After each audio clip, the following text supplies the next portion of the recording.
there I am. Anyway, it is truly an honor to be given this HerStory Award from the Women's Federation for World Peace. And thank you for all of you for all of the wonderful work you do in the world. And my dear friend Elizabeth, thank you so much for nominating me. Well, in my bio, usually I share the fact that for 40 plus years, I've been teaching principles of success around the world, as well as how to remain in radiant good health, whatever your age, through my ageless seminars. I've also been a meditation teacher since the early 1970s.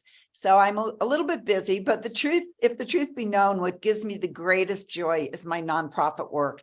And that's what I'd like to speak about today. I work with 3 nonprofits, one which puts on basketball showcases that provide a way for college coaches to watch the kids on the south and west sides of Chicago hooping, as they say, in hopes of getting a college scholarship. That nonprofit was actually started by my son when he was 15 years old. And over the last decade, the Shot in the Dark Foundation has raised over $70 million in college scholarships and a very different life for hundreds of young men in Chicago. And the second nonprofit, the Community University of South Africa, provides young people in the townships, many who used to be gang members, who want to turn their lives around, but whose education is insufficient to get them into higher education. It provides them the skills they need to not only pass the exams to get that higher education, but also provides life skills so that they have a better life. I teach my Yes to Success classes on Zoom to these young people. And I've only been there once in person. I hope to go soon again because they have a very good time laughing at me when I try to pronounce their names. And then in my last nonprofit, which is Aid Still Required, we've been working with the dear, beautiful people in Haiti, building schools and providing medical care in the villages and rescuing orphans from being house servants and so much more. As I said, unfortunately, I haven't been to Haiti since COVID and since the gangs have been controlling Port-au-Prince, but we continue to do our work from afar. And the reason I share this with you is to echo the words of Mahatma Gandhi. The best way to find yourself is to lose yourself in the service to others. And the world needs us to be in service now more than ever.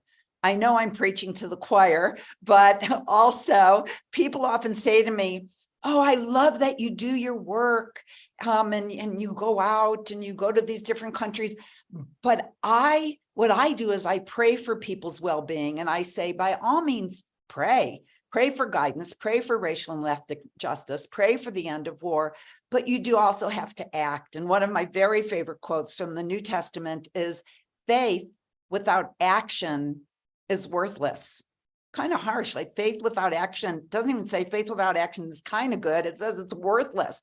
When someone's house is burning down, you could pray for their hearts to be at peace, but when it's burning, you don't just stand there and hold hands and pray. You got to call the fire department. You got to get the people out. You got to save the dog and put blankets around the shoulders of the shivering. You have to take action. But what I really want to share today is, the benefit of taking action. You not only help the people whose house is burning, but when you do that, you feel so good about yourself. It increases your own self-love. That isn't why you do acts of service, but there's nothing that will pull you out of despair and depression and hopelessness, which a lot of people are experiencing right now. There's nothing to pull you out of it like contribution.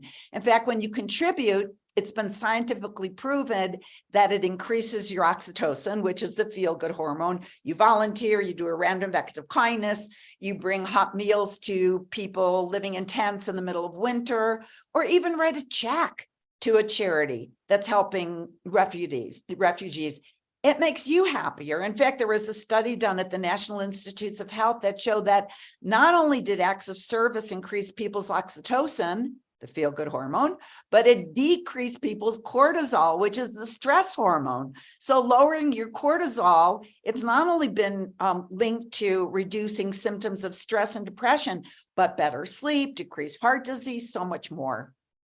So here's the thing.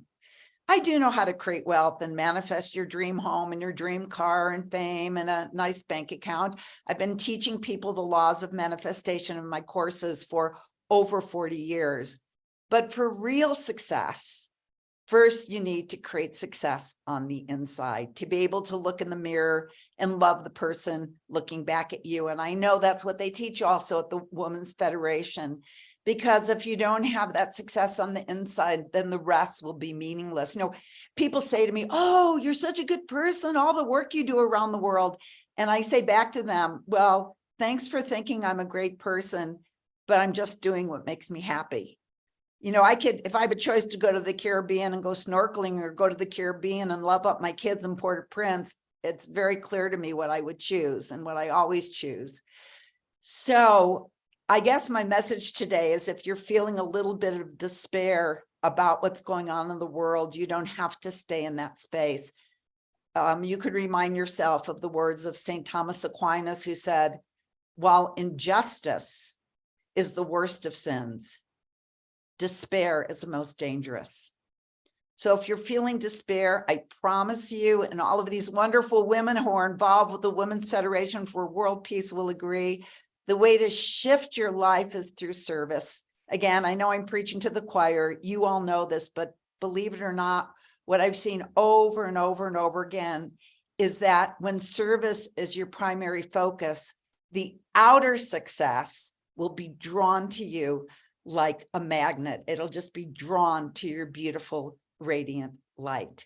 So that's my message for today. Thank you again so much for this award and for this opportunity to share with your community tonight.